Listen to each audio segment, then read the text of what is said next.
వి gold trusted gold buyers మీరు తాకట్టు పెట్టిన బంగారాన్ని విడిపించి ఈ రోజు ఉన్న మార్కెట్ ధరకు కొనబడను 7771077720.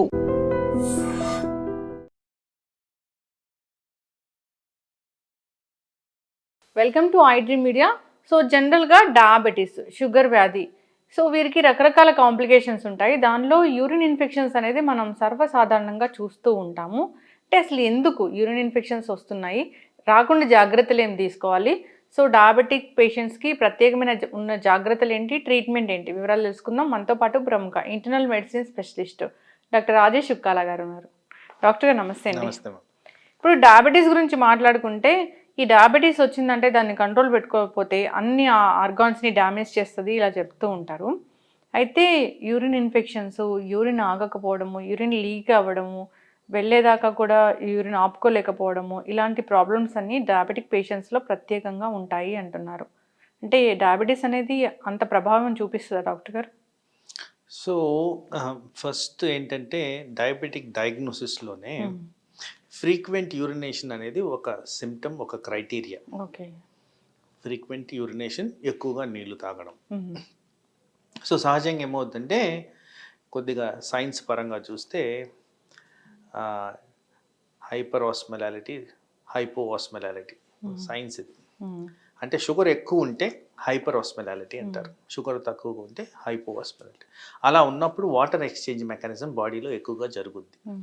అలా జరిగినప్పుడు యూరినేషన్ అనేది ఎక్కువ అవుతుంది, ఎందుకంటే షుగర్ని బయటికి పంపించే ప్రక్రియగా యూరినేషన్ ఎక్కువ అవుతుంది. సో అప్పుడు ఎక్కడైతే షుగర్ పదార్థం ఉంటుందో, ఎనీ ప్లేస్ మీరు చూడండి, షుగర్ ఒక డ్రాప్ ఎక్కడ వేస్తే చీమలు చేరుతాయి కాబట్టి, అలాగే బ్యాక్టీరియా కూడా చేరుతాయి. బ్యాక్టీరియా చేరినప్పుడు ఈజీగా యూరినరీ ఇన్ఫెక్షన్ అనేది వచ్చేస్తుంది, ఎందుకంటే ఆ ఏరియా మైల ఉన్న ఏరియా. సో బేసిక్లీ ఇన్ఫెక్షన్ వచ్చేదానికి ఛాన్సెస్, బ్యాక్టీరియా ఉండేదానికి ఛాన్సెస్, కాబట్టి హై షుగర్స్ ఉన్నప్పుడు ఈ ఇన్ఫెక్షన్ చాలా ఈజీగా స్ప్రెడ్ అవుతుంది. This is how it is. So ఆ బ్యాక్టీరియల్ గ్రోత్ ఎక్కువైనప్పుడు దీన్నే మేము యూరినరీ ఇన్ఫెక్షన్ అంటాం, యూటీఐ. సో ఇన్ఫెక్షన్ వచ్చినప్పుడు ఎనీ ఆర్గన్ ఫంక్షనాలిటీ అనేది కోల్పోతుంది. సో మీరు చెప్పిన విధంగా వివిధ రకాలుగా యూరినరీ ప్రాబ్లమ్స్ ప్రజెంటేషన్ వచ్చేదానికి ఆస్కారం ఉంది. సో వయసు క్రమేణా తీసుకుంటే ఎవరికైతే యూరినరీ ఇన్ఫెక్షన్ ఉంటుందో యంగ్స్టర్స్లో ఎక్కువగా మంటగా ఉండడం, త్వరగా యూరిన్ రావడం, కొద్దిగా రావడం, మళ్ళీ వెంటనే పోవాలనిపించడం, ఇది ఎక్కువగా కనిపిస్తుంది.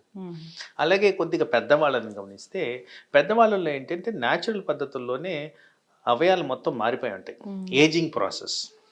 దాంట్లో మగవాళ్ళలో పర్టికులర్గా ప్రాస్టేట్ కణం పెద్దగా అవడం అనేది కామన్. సో ఇలాంటి వాళ్ళల్లో ఇంకా తీవ్రత అనేది పెరిగేదానికి ఆస్కారం ఉంది. ఇక్కడ ఏంటంటే వాళ్ళకి యూరినరీ ఇన్ఫెక్షన్ వచ్చడమే కాక యూరిన్ పోయే మార్గానికి అడ్డం ఉంటుంది కాబట్టి ప్రాస్టేట్లో త్వరగా యూరిన్ బయటకు రాకపోవడం, ఎక్కువసేపు టాయిలెట్లోనే స్పెండ్ చేయాల్సిన పరిస్థితులు రావడం, వచ్చినా కానీ సగమే రావడం, కాస్త మిగిలిపోవడం, ఇలాంటివన్నీ జరుగుతాయి. కాబట్టి వాళ్ళల్లో కాస్త తీవ్రత ఎక్కువగా ఉండేదానికి ఎర్లీ ప్రజెంటేషన్కి కూడా కారణమవుద్ది. ఇదంతా డయాబెటిక్ చుట్టూ జరుగుతున్న యూరినరీ ప్రాబ్లమ్స్.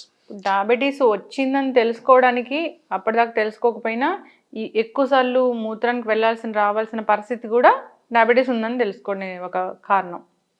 అయితే నేను చాలాసార్లు చెప్పుంటాను, డయాబెటీస్ ద్వారా కిడ్నీలు ఎఫెక్ట్ అవుతాయి. ఆ కిడ్నీలు ఎఫెక్ట్ అయ్యే దాంట్లో ఒక మార్గంలో ఈ యూరినరీ ఇన్ఫెక్షన్ వల్ల కూడా కిడ్నీలు ఎఫెక్ట్ అవుతాయి. ఎప్పుడైతే రిపీటెడ్గా యూరినరీ ఇన్ఫెక్షన్స్ వస్తుంటాయో ఆ కారణంగా కిడ్నీ ఏరియా అంతా డిస్టర్బ్ అయిపోద్ది, దాంట్లో వాపులు రావడం, దానివల్ల ఇన్ఫెక్షన్ అనేది సెట్ అవ్వడం, దానివల్ల కిడ్నీకి డ్యామేజ్ జరగడం, ఇలాంటివన్నీ జరుగుతాయి. యాజ్ ఇట్ ఈస్ డయాబెటీస్ మూలాన డైరెక్ట్గా కిడ్నీకి ఇంజురీ జరుగుద్ది. జనరల్గా డయాబెటీస్ ఉన్న వాళ్ళల్లో ఇన్సిడెన్స్ ఆఫ్ బ్లడ్ ప్రెషర్ ఎక్కువగా ఉంటుంది. అదేవిధంగా డయాబెటీస్ ఉన్న వాళ్ళల్లో ఇన్సిడెన్స్ ఆఫ్ ఇన్ఫెక్షన్ ఎక్కువగా ఉంటుంది.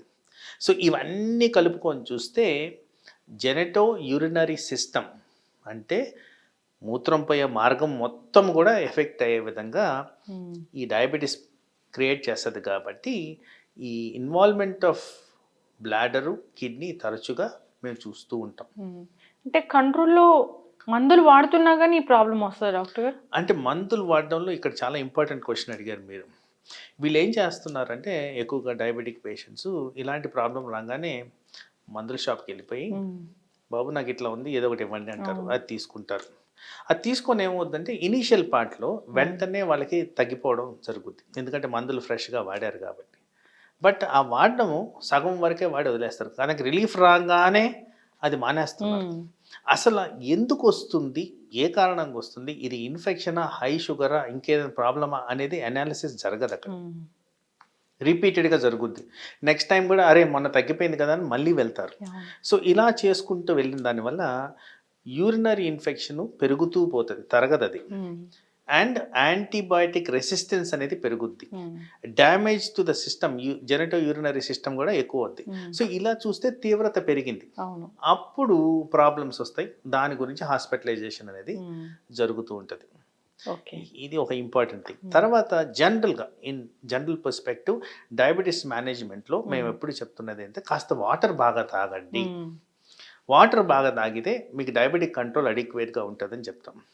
ఈ వాటర్ వల్ల ఏమవుతుందంటే urinary clearance, urinary dilution, urinary infection ఇవన్నీ తగ్గుముఖం పడతాయి. ఎందుకంటే డైల్యూట్ చేస్తున్నాం ఆ ఏరియానంతా, టాక్సిన్స్ అన్నీ బయట వెళ్ళిపోతాయి కాబట్టి ఆ విధంగా ఈ ఇన్ఫెక్షన్ని క్లియర్ చేసే విధంగా తోడ్పడుతుంది. సో ఇది కూడా సింపులెస్ట్ టాస్క్ మనం చేయాల్సింది.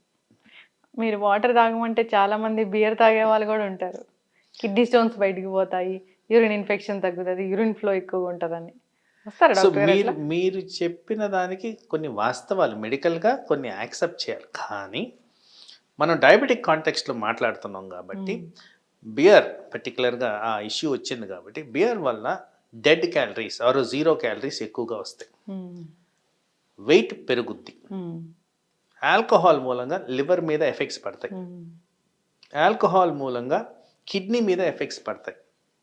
మరి ఈ అనర్థాలకు ఆన్సర్ ఎవరు చెప్పాలి? బియర్ ఒక్కటే కాదు కదా ఆన్సర్.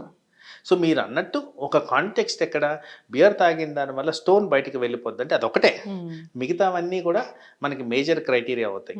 సో షుగర్ స్పైక్స్ అవ్వడం, ఇన్ఫెక్షన్ ఎక్కువగా అవడం, దెన్ కిడ్నీల మీద ఒత్తిడి రావడం, అండ్ పర్టికులర్గా డయాబెటిక్ బ్లడ్ ప్రెషర్కి కనెక్షన్ ఉంది, బ్లడ్ ప్రెషర్ పెరగడం, వెయిట్ పెరగడం, కొలెస్ట్రాల్ పెరగడం, ఎన్ని అనర్థాలు ఉన్నాయి చూడండి ఆ ఒక్క బియర్ గురించి మాట్లాడడానికి. డాక్టర్ గారు, డయాబెటీస్ ఉన్న వాళ్ళు అసలు ఆల్కహాల్ కానీ ఇలాంటి బియర్ కానీ అలాంటివి తీసుకోకూడదు అసలు? అంటే జనరల్ గా దానికన్నా ఫస్ట్ స్టెప్ ఒకటి చెప్తాను.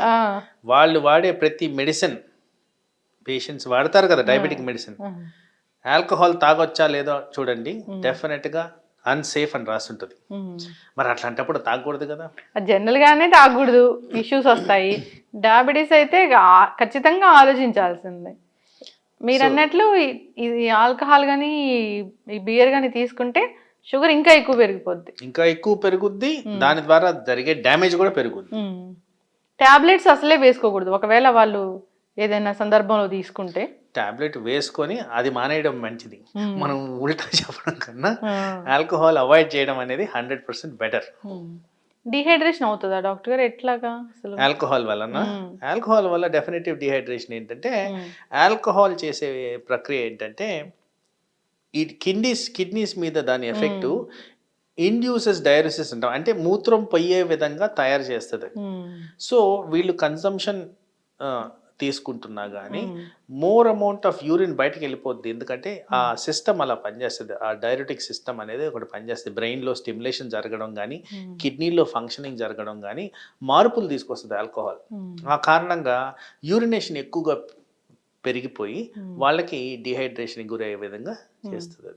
ఇప్పుడు ఇలాంటి యూరిన్ ఇన్ఫెక్షన్స్ తరచుగా వేధిస్తున్నాయి, లేదా యూరిన్ ఎక్కువసారి వెళ్లాల్సి వస్తుంది డయాబెటీస్ ఉన్న వాళ్ళలో అన్నప్పుడు ట్రీట్మెంట్ అంటే?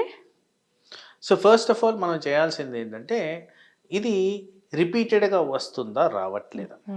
నెంబర్ 2, ఇది ఇన్ఫెక్షన్కి రిలేటెడా, షుగర్కి రిలేటెడా, ఆర్ ప్రాస్టేట్కి సంబంధించి ఏంటి అని.